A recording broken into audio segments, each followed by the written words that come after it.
If you had asked me a couple of months ago, I probably would have told you I'd be starting this video off with some kind of observation about how the Sony Bravia 7 TV's biggest problem might be it's getting overshadowed by the very fancy Bravia 9. But, well, that's no good because the Bravia 7 has been the subject of many comments on this channel, usually along the lines of, where the heck is the Bravia 7 review? Well, friends, here it is. And honestly, this is gonna be kind of a weird one.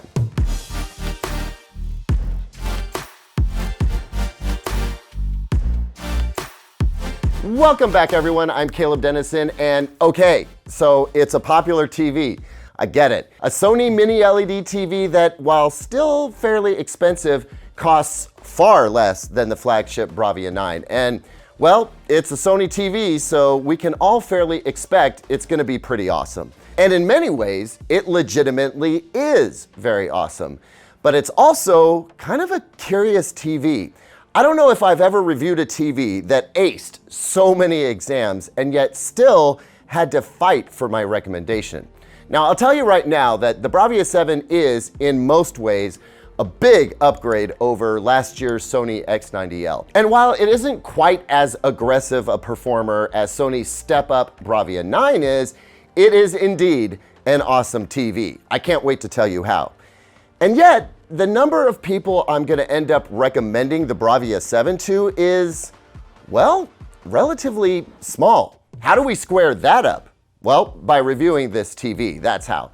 So let's get into it, and by the end, you should know whether or not you should buy the Bravia 7. Sony starts out with a big win, in my book anyway. This TV is so easy to set up. Not only can the feet be placed at multiple widths and at multiple heights, but when it comes to putting the feet into the TV, they just slot right in. You don't have to screw them in. You do have to adjust some screws in the feet if you want enough height to accommodate like a soundbar, but most folks are gonna be able to get this TV out of the box, pop the feet into the bottom of the TV, and plug it in with minimal hassle and in record time. And the Bravia 7 looks and feels great too. It's got class written all over it. Dig below the surface, and what you have here is a TV that is super easy to use day to day. Sony has created a customized UI that sits over Google TV that, at least for now, is my favorite among TV manufacturers. Though to be fair, I haven't gotten to the new Panasonics that just landed in the US, so TBD on whether Sony holds on to that honor, but whether it's my favorite or not, it's easily better than the competition. Of course, you only spend so much time rooting around in the settings, which Sony tries to minimize by automating a lot of things. And the good news here is that the Bravia 7 has run Google TV darn near flawlessly for me thus far. It looks like there was a little bit of a problem getting custom picture settings to stick when the TV was in its basic mode, but that was fixed with a recent software update I'll talk more about in a moment. The remote is now made with Sony's Surplus recycled plastics material, which Sony uses in a bunch of its products now to help lower its carbon footprint. That's a yay from me and from the planet. Now, most TV enthusiasts already know this, but Sony doesn't make their own SoC or system on chip, though they do program that chip with their secret sauce. But that SoC is part of a whole board that includes the inputs and outputs, and that means that you only get two HDMI 2.1 inputs, and one of those is the EARC port, which for a lot of folks will be taken up by a soundbar or AV receiver, or Sony would very much like you to occupy that port with an HDMI cable leading to its Bravia Theater Quad system, a move that I wholeheartedly endorse, by the way, as we have done here. Now, this issue of only two HDMI 2.1 ports is not going to be a problem for most folks, but for anyone with both the latest Xbox and the latest PlayStation, or one of those consoles and a gaming PC they want to hook up, that means only one of those devices can connect to the TV for full-on 4K 120Hz gaming. Please, though, folks, stop yelling at Sony about this. Yell at MediaTek to make a next-gen SoC with 4 HDMI 2.1 inputs and a chip that is more or less the same as the Pentonic 1000, so Sony doesn't have to rewrite all its code again, and we don't have to suffer the growing pains with Sony again just to have 4 HDMI 2.1 inputs. Please and thank you for directing your ire at the proper party. Now let's talk about sound quality. It gets a thumbs up from me. Not too enthusiastic thumbs up like some of Hisense's TVs have been getting from me, but one well-earned thumbs up for crystal clear sound with good balance and reasonably high fidelity. It's a little light on bass and presence, but these days, if voices sound intelligible, you're getting a nod of approval from me. Like the X90L TV, the sound is not good enough for me to want to set up Sony's acoustic center sync with the Bravia Theater Quad here. The Theater Quad system's Phantom Center is very convincing already, and the Bravia 7 TV speakers aren't going to do anything but be a distraction, I think, so skip it. Now, I'm about to get into picture quality, but before I do, I need to talk about an interesting experience I had when getting this TV ready for evaluation. On Sony TVs, I instantly switch the picture mode to professional and make adjustments as needed from there. This means the TV is going to be dialed in for its most accurate picture, not necessarily its most bright, but that's easy to adjust to taste. Now, I'm used to seeing a dimmer picture in SDR when choosing the professional mode, but in the case of this TV, even in its out-of-the-box standard picture mode, cinema mode, and professional mode, the SDR picture seemed really dim. So if you get this TV, you need to expect to make these adjustments to taste. And I have to go yet a step further on this whole unexpectedly dim tip by pointing out that the Bravia 7 counts among its features a Prime Video calibrated mode, as well as a Netflix calibrated mode. I've explained what these are in a different video. And while I think it's cool that these picture modes are available, I am not in support of them being turned on by default. See here, I've just opened the Amazon Prime Video app and it is super dim, even though I've already adjusted the TV to be brighter across the board.